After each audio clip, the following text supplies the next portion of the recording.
The clerk will designate the amendment. Amendment number 1, printed in House Report number 116-320, offered by Mr. McHenry of North Carolina. Pursuant to House Rule 739, the gentleman from North Carolina, Mr. McHenry, and a member opposed each will control 5 minutes. The chair recognizes the gentleman from North Carolina. Well, thank you, Madam Chair. As I just mentioned a few minutes ago, I have concerns with H.R. 2534, the Insider Trading Prohibition Act, in its current form. And Mr. Senator, my amendment addresses several of these concerns and improves this bill to better demonstrate congressional intent of codifying current insider trading law and not expanding it. I'd like to thank the bill sponsor, Mr. Himes, from Connecticut, and his staff for their diligence and patience in working with us over the last few months and over the recent Thanksgiving holiday for both of our staffs, as well as the water staff as well. And I want to thank Mr. Himes for agreeing to support this amendment in order to make this underlying bill a bipartisan approach to codify insider trading law and punish bad actors.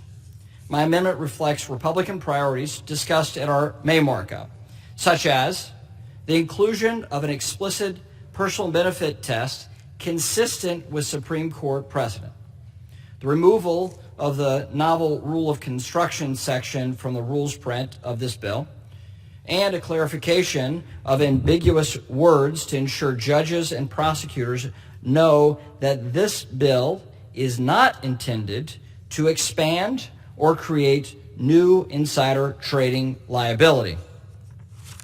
The bill as drafted does not explicitly include the so-called personal benefit test, a significant element of insider trading law that prosecutors must currently satisfy in certain insider trading cases.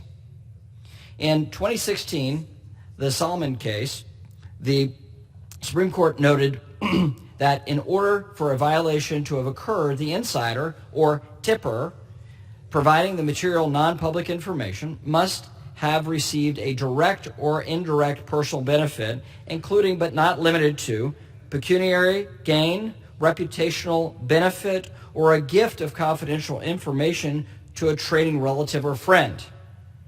Including an explicit personal benefit test as set forth by the Supreme Court ensures that this important test cannot be read more broadly by judges than the Supreme Court has allowed.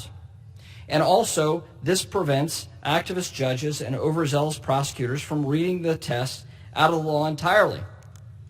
My amendment also clarifies the ambiguities within the, quote, relating to the market, end quote, phrasing in the underlying bill.